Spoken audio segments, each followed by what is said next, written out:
Hi guys, कैसे हैं आप। आशा करती हूँ आप सभी अच्छे होंगे। Educational tutorial with Saina ma'am channel में आपका स्वागत है। डीएलएड सेकेंड सेमेस्टर वर्तमान भारतीय समाज और प्रारंभिक शिक्षा, जिसके अंतर्गत भारतीय विचारकों का शिक्षा दर्शन क्लासेस चल रही है। पिछली क्लासेस में भारतीय विचारकों का शिक्षा दर्शन के अंतर्गत स्वामी विवेकानंद जी, रविन्द्रनाथ टैगोर जी, महात्मा गांधी, डॉक्टर सर्वपल्ली राधाकृष्णन जी को पढ़ा। और आज का हमारा टॉपिक है गिज्जू भाई बधेका, भारतीय विचारकों का शिक्षा दर्शन। हमारे भारतीय विचारक जिनका शैक्षिक दर्शन पढ़ेंगे, जिनका शिक्षा दर्शन पढ़ेंगे, वो हैं गिज्जू भाई बधेका। आज का टॉपिक गिज्जू भाई बधेका का कैसा शिक्षा दर्शन था, तो आइए देखते हैं एक नज़र में। सबसे पहले लाइफ स्केच ऑफ गिज्जू भाई बधेका। गिज्जू भाई बधेका का जीवन परिचय। गिज्जू भाई बधेका का जन्म 15 नवंबर 1885 को चित्तल, सौराष्ट्र में हुआ। उन्होंने मुंबई में कानून की पढ़ाई पूरी की और 1905 में दक्षिणामूर्ति भवन के कानूनी सलाहकार बने। सन 1920 में उन्होंने शिक्षा संस्थान बाल मंदिर की स्थापना की। 23 जून सन 1939 में इनका देहावसान मुंबई में हो गया। आइए देखते हैं गिज्जू भाई का शैक्षिक चिंतन। गिज्जू भाई जो थे, इनका पूरा नाम था गिरजा शंकर बधेका, परंतु ये गिज्जू भाई के नाम से अधिक प्रसिद्ध हुए। गिज्जू भाई का शैक्षिक चिंतन शिशु शिक्षा तक सीमित है। इस क्षेत्र में ये डॉक्टर मारिया मॉन्टेसरी से विशेष रूप से प्रभावित हुए थे, या कह सकते हैं कि फ्रॉबेल की किंडरगार्टन प्रणाली को भी ये अच्छा समझते थे, यानी कि बाल शिक्षा की बात अधिक करते हैं। ये इनकी शिक्षा में बाल चिंतन यानी कि शिशु चिंतन अधिक दिखाई पड़ता है, परंतु अपने द्वारा विकसित शिक्षण पद्धतियों को भी इन्होंने भारतीय परिवेश में ढाला।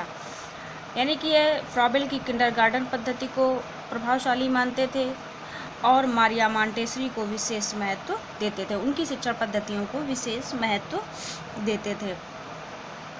गिज्जू भाई की उपलब्धियां देख लेते हैं। गिज्जू भाई की उपलब्धियां और उनके कार्य। गिज्जू भाई ने शिक्षा के क्षेत्र में बहुत ही सराहनीय कार्य किया। ये गिज्जू भाई एक शिक्षाविद, शैक्षिक प्रयोगकर्ता, बाल शिक्षण संस्था के संस्थापक, शिक्षा एवं बाल साहित्य के प्रणेता के रूप में यशस्वी लेखक व चिंतक ही नहीं थे, बल्कि वे शिक्षण पत्रिका का संपादन कर एक प्रख्यात पत्रकार भी बने। गिज्जू भाई ने शिक्षा से संबंधित 14 पुस्तकें लिखी। आइए देख लेते हैं एक नज़र में सभी पुस्तकों को। सबसे पहले इनकी पुस्तक है दिवा स्वप्न। क्रमशः देखते जाते हैं।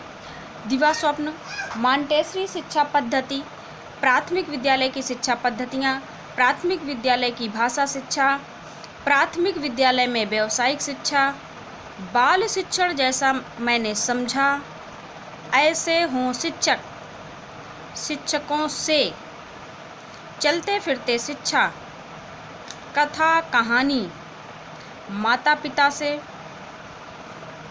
माँ बाप बनना कठिन है, माता पिता के प्रश्न, माता पिता की माथापच्ची।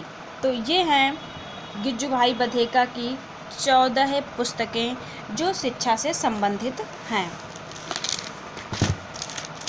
और इन्हीं पुस्तकों का अध्ययन करने से इनके शैक्षिक चिंतन, इनके शैक्षिक विचार और इनके शिक्षा दर्शन का पता चलता है। गिज्जू भाई की शिक्षण पद्धतियों को देख लेते हैं। गिज्जू भाई ने अपनी पुस्तक प्राथमिक शाला में भाषा शिक्षा जो इनकी एक पुस्तक थी, उसमें इन्होंने शिशु विद्यार्थियों की जिन शिक्षण पद्धतियों का वर्णन किया है वो कुछ इस प्रकार हैं। आइए देखते हैं।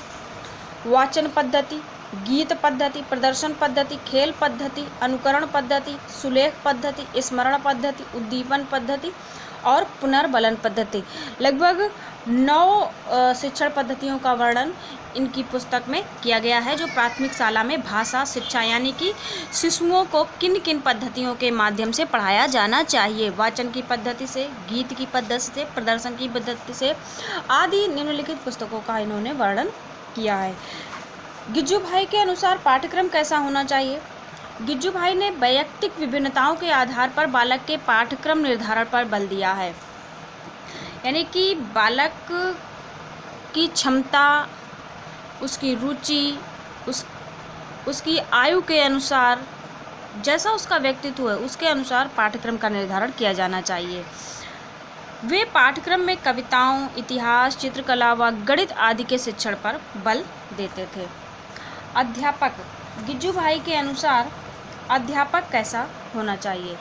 गिज्जू भाई के अनुसार शिक्षक का दायित्व व कार्य अत्यंत महत्वपूर्ण है। गिज्जू भाई का मानना है कि शिक्षक का कार्य जो है अत्यंत महत्वपूर्ण है। गिज्जू भाई मानते हैं कि इस शिक्षण पद्धति के अंतर्गत शिक्षक को किसी भी स्थिति में नकारा नहीं जा सकता है। बालक को स्वतंत्र चिंतन, स्वतंत्र सीखना चाहिए, स्वतंत्र चिंतन करना चाहिए, ये ठीक है, परंतु साथ साथ शिक्षक का कार्य है कि वह एक कुशल मार्गदर्शक का कार्य करे। बहुत ही अत्यंत महत्वपूर्ण स्थान इन्होंने बताया है। तो ये था गिज्जू भाई बधेका का जीवन दर्शन। आज के इस टॉपिक में बस इतना ही। अगले टॉपिक में मिलेंगे फिर। जय हिंद।